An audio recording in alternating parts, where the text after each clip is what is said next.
Et bonjour à tous, je suis très impressionné par la foule de ce soir. Et je suis très embêté en même temps parce qu'en réalité, vous êtes venus pour rien. Oui, parce que le placebo, par définition, c'est rien. Donc, au revoir. En même temps, ce rien, c'est peut-être ce petit rien qui fait la différence. Parce que si on regarde bien les chiffres, alors je ne vais pas vous assommer les chiffres, mais quand vous prenez un médicament et que vous avez un résultat, un tiers de ce que vous observez, en moyenne, c'est dû à l'effet placebo. Un tiers. Toute la thérapeutique. Il y a des domaines où c'est plus de 80%, des domaines où c'est un peu moins. Et donc je vais essayer de vous montrer ce qu'est l'illusion en médecine, en vous expliquant comment il se fait que, parfois, un médecin, avec une bonne conviction, va pouvoir modifier, par exemple, le nombre de globules blancs pendant plusieurs mois, avec juste la poudre de perlimpinpin. Comment on peut modifier pendant plus d'un an la tension artérielle, l'acidité de l'estomac, avec rien. Donc, tout au long de cette promenade qu'on va faire en médecine langue, on va essayer de comprendre comment il peut se faire qu'une idée, une pensée, une attitude va modifier des choses aussi physiques, aussi organiques que la fièvre, la cicatrisation, le taux de sucre, bref, toutes ces choses complètement organiques. L'illusion, c'est ça, c'est rien fait quelque chose. Alors, je ne vais pas vous donner trop de définitions, parce que c'est un peu rénormatif, mais quand même, il faut que vous sachiez de quoi on parle. Le placebo, qu'est-ce que c'est? C'est la poudre de perlimpinpin, ni plus ni moins. C'est-à-dire, en médecine, quand on donne un placebo, on donne du lactose, ou bien on fait une injection d'eau distillée, bref, des injections d'une substance inerte sur le plan pharmacologique, c'est-à-dire qu'il ne fait rien. Pharmacologiquement, c'est-à-dire qu'elle ne fait rien sur la personne qui le reçoit. Et puis, beaucoup plus intéressant, il y a les placebos impurs, parce que là, je vous ai parlé du placebo pur. C'est rien. Le placebo impur, c'est les mauvais angles disent que c'est à peu près la moitié de ce qu'on trouve dans les pharmacies. Donc, c'est le magnésium, c'est les vitamines, c'est les trucs pour la mémoire, les trucs pour la fatigue, bref, tout ce qui, je vais rester poli quand même, tout ce qui n'a pas prouvé son efficacité. Et puis, il y a d'autres choses aussi qui sont ce qu'on appelle les placebos impurs, comme l'homéopathie. On pourra en parler d'ailleurs, parce que sûrement que ça va déclencher des questions, mais scientifiquement parlant, l'homéopathie, c'est le prototype du placebo impur. Ensuite, il y a l'effet placebo. Alors, l'effet placebo, c'est intéressant, ça n'a rien à voir en fait avec le placebo. L'effet placebo, c'est l'écart entre ce qu'on pourrait attendre raisonnablement, par exemple j'ai une angine, mon médecin me donne un antibiotique, ou bien j'ai mal aux dents, mon médecin me donne de l'aspirine. Normalement, l'aspirine, ça agit au bout d'une demi-heure, pendant 3-4 heures. L'effet placebo, c'est ça va agir en 5 minutes et ça va durer toute la journée. Placebo, donc, c'est l'écart entre ce qu'on attendait et ce qu'on voit. Si l'écart est positif, on parle d'effet placebo, et si l'écart est négatif, on parle d'effet nocebo. Alors, je vais vous dire, c'est quand même des drôles de mots, placebo, nocebo. D'où ça vient? Il est clair que dans la langue française, il y a très peu de mots qui sont des mots latins de la première personne du singulier du futur. À part lavabo, j'en connais pas d'autres. Placebo, je plairai.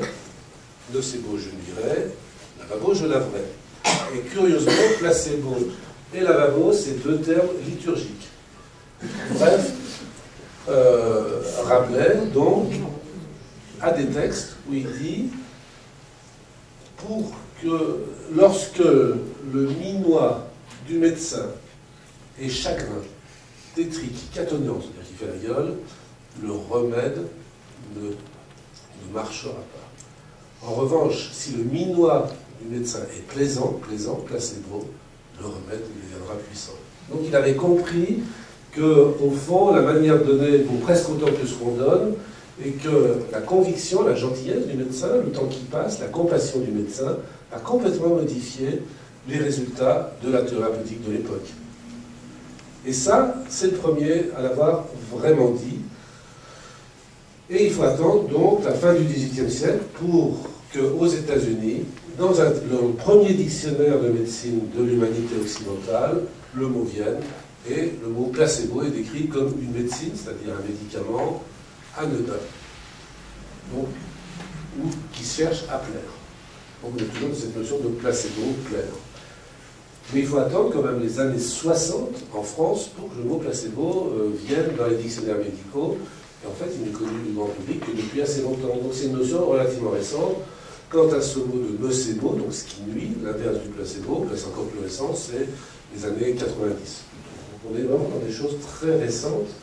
Et vous comprenez aussi que c'est un terme qui sent un petit peu le souffle, placebo, parce que c'est quand même, au fond, le mensonge médical, un médecin qui donne la goutte de perlimpinpin à un patient à son insu, c'est quand même pas glorieux. Ça ne devrait pas se faire. On pourra discuter, si ça vous intéresse, des aspects légaux, on pourra parler de l'éthique aussi du placebo. Mais bref, l'effet placebo en médecine, c'est un sujet qui est beaucoup évité, qui est beaucoup craint, peu enseigné. J'en ai rare à l'avoir enseigné à la faculté, et qui est dans peu de dictionnaires médicaux. Pour vous dire aussi quand même, si le sujet est important, on peut parler de la douleur. Et la douleur, c'est le domaine où le placebo a été le mieux étudié. Eh bien, selon les cas, la douleur agit entre 4 et 86%. 4 à 86%. Donc vous devez me dire dans quel cas ça agit à 4%, dans quel cas ça agit à 86%. Ça marche dans les douleurs qui mettent la vie en danger. C'est-à-dire où les gens ont peur de mourir. Donc l'angine de poitrine, on est à plus de 85%. Coliques néphrétiques, qui font horriblement mal, on est aussi dans les très hauts niveaux. C'est-à-dire que chaque fois que l'attente du patient est importante, parce qu'il croit qu'il va mourir, ça marche. C'est des douleurs expérimentales. Je l'explique. Vous êtes étudiant, vous n'avez pas beaucoup de sous, vous voyez une petite annonce d'un laboratoire qui veut développer un nouveau médicament contre la douleur. Et donc vous y allez en disant, voilà, je suis étudiant, je vais gagner un peu d'argent. On vous dit, très bien, vous signez des tas de papiers et vous avez une chance sur deux d'avoir du placebo, une chance sur deux d'avoir le médicament, et on va vous provoquer une douleur en faisant passer un courant électrique. Et puis vous allez dire, après avoir pris le truc, si ça fait mal ou pas. De toute façon, on sache si c'est le placebo qui marche mieux ou le médicament qui marche mieux. Ce qu'on appelle une étude en double aveugle. Le problème, c'est que l'étudiant, il sait que quand ça lui fait mal, s'il fait ça, ça s'arrête. Pourquoi il développerait un effet placebo alors qu'en faisant ça, plus de douleur? Donc on voit que quand il n'y a aucune attente, l'effet placebo ne se met pas en place. Donc la douleur contrôlable fait qu'il n'y a pas d'effet placebo. Alors il faut toujours retourner encore à Rabelais, qui a écrit une phrase qui me plaît beaucoup, pour essayer de comprendre ce phénomène. Et Rabelais a dit, la médecine est un drame ou une comédie qui se joue à trois personnages, le médecin, le malade et la maladie. Donc on a un plan tout trouvé, on va essayer de comprendre ce qui se passe chez le médecin, ce qui se passe chez le malade et ce qui se passe dans la maladie, c'est-à-dire nos trois acteurs de notre pièce, pour comprendre comment ça se passe.